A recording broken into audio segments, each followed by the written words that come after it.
Parmi les 6000 langues parlées sur Terre, il y a celles qui se portent bien, comme l'anglais, l'espagnol, le portugais, le français ou encore le russe, parlé par des dizaines, voire des centaines de millions de personnes. On compte plus d'1 milliard de locuteurs pour le chinois, mais il existe des langues bien plus confidentielles, parlées par seulement quelques dizaines de personnes, des langues en grand danger, qui risquent de disparaître avec les dernières personnes qui les parlent. Ce qui inquiète les scientifiques, c'est l'accélération avec laquelle ces disparitions sont en train de s'opérer aujourd'hui. Selon l'UNESCO, la moitié des 6000 langues connues dans le monde pourraient avoir totalement disparu d'ici la fin du siècle. Et qu'est-ce qui explique cette accélération? Alors, la linguiste Colette Greenwald indique qu'autrefois, une langue s'éteignait quand un peuple disparaissait physiquement à la suite d'épidémies, de guerres ou quand la fécondité était insuffisante pour assurer son renouvellement.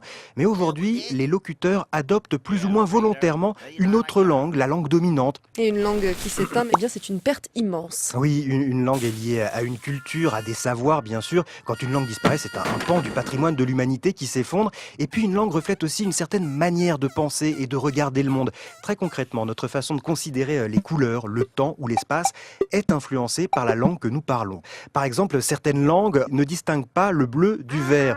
D'autres langues n'ont pas de mots pour dire devant, derrière ou en face. Bref, l'immense diversité des langues donne aux scientifiques des outils pour explorer la pensée humaine. Voilà quelques-unes des raisons qui ont conduit les linguistes depuis une vingtaine d'années à faire de la sauvegarde des langues une priorité. Et ces linguistes, comment travaillent-ils concrètement? Alors, ils vont à la rencontre des derniers locuteurs de langues en passe de disparaître sans laisser aucune trace. Il s'agit le plus souvent de langues de tradition uniquement orale. Concrètement, le travail consiste à écrire une grammaire, établir un dictionnaire et rassembler tout un ensemble de textes traduits, d'enregistrements audio et vidéo pour décrire cette langue. Souvent, parallèlement à ces actions, des programmes de revitalisation des langues sont menés, incitant les jeunes générations à apprendre la langue de leurs ancêtres. Mais Colette Greenwald le reconnaît elle-même. Dans la majorité des cas, il sera difficile, voire impossible, d'enrayer la disparition des langues.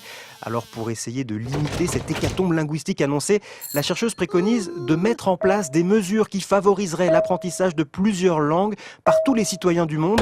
Elle résume sa pensée en une jolie formule: parlons plusieurs langues pour ne jamais parler d'une seule voix.